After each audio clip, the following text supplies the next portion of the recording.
Dear students, আজকে আমি আলোচনা করব পঞ্চায়েত সমিতি এবং জেলা পরিষদে যে ৭,২১৬টি শূন্য পদের জন্য যে বিজ্ঞপ্তি বেরিয়েছে তার কিন্তু ওয়ান টাইম রেজিস্ট্রেশন প্রোফাইল করা শুরু হয়ে গেছে পঞ্চায়েত স্তরে।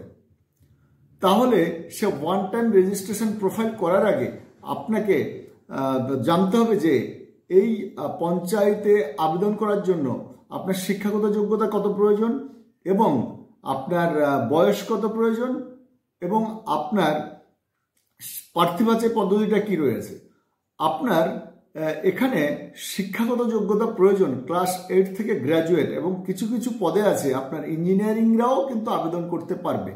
এছাড়াও আপনার বয়স দরকার হলো 18 থেকে 40 বছরের মধ্যে আপনার বয়স হতে হবে। 18 থেকে 40 বছরের মধ্যে আপনার যদি বয়স থাকে তাহলে আপনি আবেদন করতে পারবেন।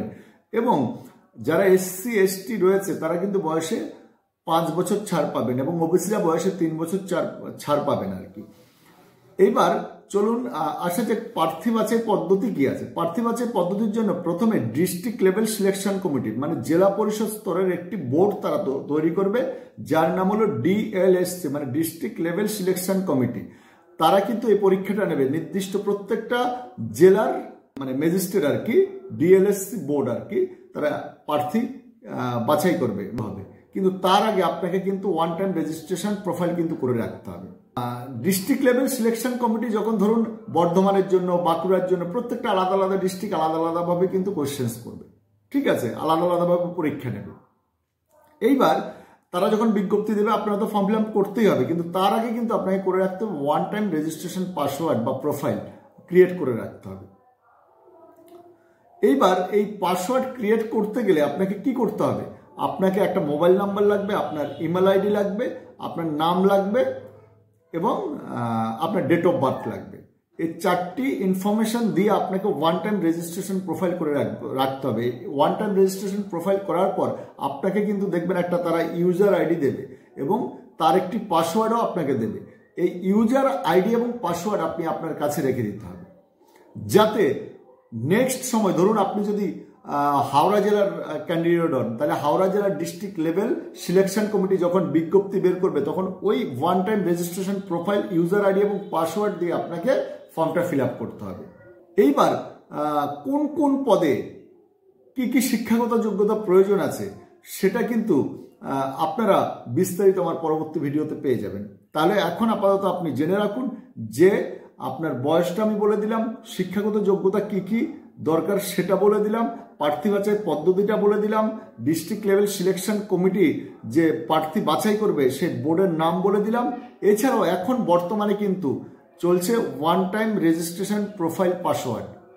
যেই ওয়েবসাইটে গিয়ে আপনাকে ওয়ান টাইম রেজিস্ট্রেশন পাসওয়ার্ড করতে হবে সেটা হলো www.wbprms.in www.wbprms.in।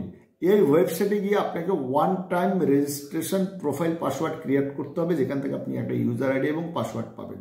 তো আজকের মতো আমি এখানে শেষ করলাম। ভিডিওটি যদি ভালো লাগে অবশ্যই সাবস্ক্রাইব বাটনটি প্রেস করে বেল আইকনটি অন করে দেবেন, যাতে আপনার কাছে পরবর্তী ভিডিওটি সবার আগে পৌঁছে যায়। টোটাল আপনার সিলেবাস মানে পরীক্ষার যে সিলেবাস, টোটাল কোন কোন পদের জন্য কি কি শিক্ষাগত যোগ্যতা প্রয়োজন, অনেকগুলো পোস্ট রয়েছে, প্রায় 18খানার কাছাকাছি পোস্ট রয়েছে, তা নিয়ে একটি বিস্তারিত ভিডিও আমি এছাড়াও আপনাদের যদি ভিডিওটি ভালো লেগে থাকে অবশ্যই সাবস্ক্রাইব বাটনটি প্রেস করে দেবেন এবং বেল আইকন নোটিফিকেশনটি অন করে দেবেন, যাতে সবচেয়ে আগে আমার ভিডিওটি আপনার কাছে পৌঁছে যায়।